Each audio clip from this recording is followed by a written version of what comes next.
আসসালামু আলাইকুম প্রিয় দর্শক সবাই কেমন আছেন? চলে আসলাম গুরুত্বপূর্ণ আবহাওয়ার খবর নিয়ে। জানিয়ে দেবো আগামী 24 থেকে 48 ঘন্টার মধ্যে বাংলাদেশের কোন কোন জেলাগুলোর আবহাওয়া কেমন থাকবে, কোন কোন জেলায় মাঝারি থেকে ভারী বৃষ্টিপাতের সম্ভাবনা রয়েছে, বা কোন কোন জেলায় ব্যাপক ঘুমট ব্যবসা গরম থাকবে, জড়ো বাতাস কোন কোন জেলায় থাকবে।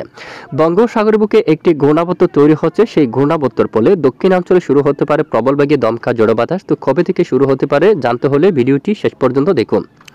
আর ভালো লাগলে একটি লাইক করুন, আর সবার আগে গুরুত্বপূর্ণ আবহাওয়ার খবর পেতে চ্যানেলটি সাবস্ক্রাইব করে পাশের বেল বাটনে ক্লিক করে রাখুন। ভিডিওটি কোন জেলা থেকে লাইভ দেখছেন কমেন্ট করে জানিয়ে দিন।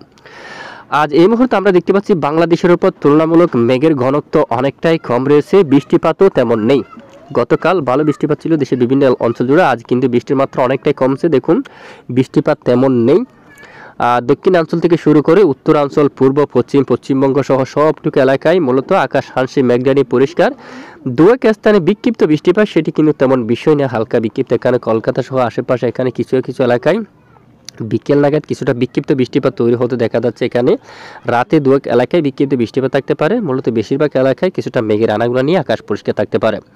সমুদ্র অঞ্চলে ব্যাপক মেঘ তৈরি হচ্ছে, বৃষ্টিপাতও ব্যাপক আকারে তৈরি হচ্ছে, কারণ এখানে দমকা জড়ো বাতাসও থাকছে।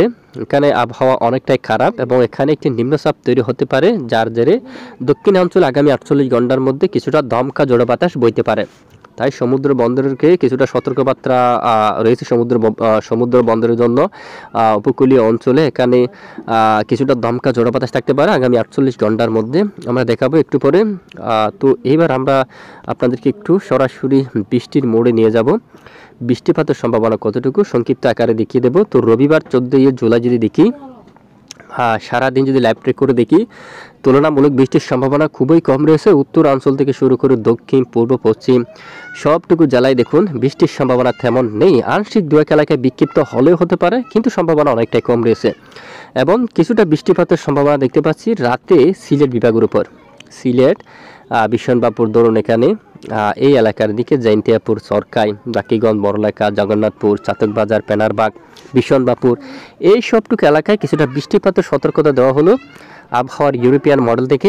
এছাড়া বাংলাদেশের অন্যান্য এলাকায় আকাশ পরিষ্কার থাকতে পারে, বৃষ্টির সম্ভাবনা খুবই কম। এবার নিম্নচাপটি দেখুন, এই নিম্নচাপের হাত ধরে সমুদ্র অঞ্চলে ব্যাপক বৃষ্টিপাত থাকতে পারে। আর বাবুনেশ্বর, উড়িষ্যা এলাকায় এদিকে দেখুন এই এলাকায় মাঝারি থেকে ভারী বর্ষণ, এটি কিন্তু বাংলাদেশে প্রবেশ করবে না, বাংলাদেশের উপর বৃষ্টিপাতের সম্ভাবনা নেই, তবে দমকা জড়ো বাতাস থাকতে পারে। এবার আমরা দেখাচ্ছি কি পরিমাণ দমকা বাতাস থাকবে। রবিবার 14 জুলাই এখানে নিম্নচাপের শক্তিমাত্রা দক্ষিণাঞ্চলে দেখা যাচ্ছে ঘন্টায় প্রায় 74 কিলোমিটার বেগে জড়ো বাতাস।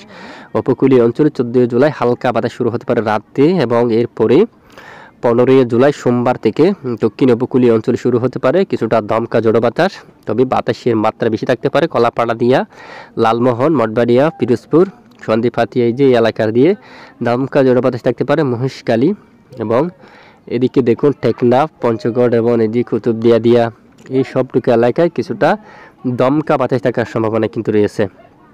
উপকূলীয় অঞ্চল প্রবেশ করতে পারে এদিকে। এবং দেখুন 16 তারিখ মঙ্গলবার এই যে এখানে বেশ কিছু এলাকায় দমকা জড়ো বাতাস থাকতে পারে। মঙ্গলবার 16 জুলাই নাগাদ বরিশাল বিভাগের সবটুকু জেলায়, খুলনা বিভাগের সবটুকু জেলায়, চট্টগ্রাম বিভাগের দক্ষিণাঞ্চল, কুমিল্লা দিকে, এদিকে ঢাকা, আর এদিকে ফরিদপুর, শাইলকুপা, পাবনা, মেহেরপুর, কাতুয়া, পশ্চিমবঙ্গ সহ এখানে বেশ কিছু এলাকায় দমকা বাতাস থাকতে পারে। এই যে ঘন্টায় 45 কিলোমিটার বেগে দমকা জড়ো বাতাস থাকার সম্ভাবনা কিন্তু রয়েছে। বৃষ্টির তেমন সম্ভাবনা নেই, এমনি দমকা জড়ো বাতাস থাকতে পারে, বৃষ্টির সম্ভাবনা খুবই কম রয়েছে। তবে ব্যবসা ঘুমট গরম থাকতে পারে বেশ কিছু অঞ্চল জুড়ে। দমকা বাতাস থাকলেও আজও শনিবার 13 জুলাই অনেক এলাকায় ব্যবসা ঘুমট গরম শুরু হয়েছে, যা আগেও আমরা আপনাদেরকে জানিয়ে আসছিলাম। আপনারা জানাতে পারেন আমাদেরকে কমেন্টস করে। আর রবিবার 14 জুলাই নাগাদ ঢাকা বিভাগের সবটুকু জেলায়, রাজশাহী, রংপুর, সিলেট, ময়মনসিংহ, চট্টগ্রাম বিভাগের বেশিরভাগ এলাকায় ব্যাপক আকারে ঘুমট ব্যবসা গরম থাকতে পারে। এদিকে উপকূলীয় অঞ্চলের দমকা বাতাস, পাহাড়িও বা কিছু কিছু এলাকা এখানে ব্যাপক ঘুমট ব্যবসা গরম থাকতে পারে, দমকা বাতাসের সাথে গরম থাকতে পারে অনেকটাই। এবং আজ রাতে কিছুটা বৃষ্টিপাতের সতর্কতা দিলেও আলিপুর আবহাওয়া অধিদপ্তর। তবে ইতিমধ্যে আমরা এমডি আবহাওয়া অধিদপ্তর থেকে দেখতে পাচ্ছি এখানে দেখুন আরামবাগ এবং খড়গপুর, এখানে বর্ধমান, কাতুয়া, চন্দননগর সহ এই এলাকায় রাতে বৃষ্টিপাতের সতর্কতা দিলেও আবহাওয়া অধিদপ্তর এখানে। এছাড়া আবহাওয়া অধিদপ্তর থেকে পাওয়া তথ্য অনুযায়ী এখানে বৃষ্টিপাতের সতর্কবার্তা দেওয়া হলো আমবাসা, আগরতলা, খোয়াই, চিলচার বাজার, মগেয়াবাড়ি, সাথে পার্শ্ববর্তী অঞ্চলে বৃষ্টিপাত হতে পারে সম্ভাবনা এরকম। আর উত্তরে আলিপুরদুয়ার এদিকে বৃষ্টিপাতের কিছুটা সম্ভাবনা কিন্তু রয়েছে, সতর্কবার্তা কিন্তু দেওয়া হয়ে গেছে। তো এ হচ্ছে আজকের আবহাওয়ার গুরুত্বপূর্ণ রিপোর্ট। এটুকু সঙ্গে থাকার জন্য ধন্যবাদ।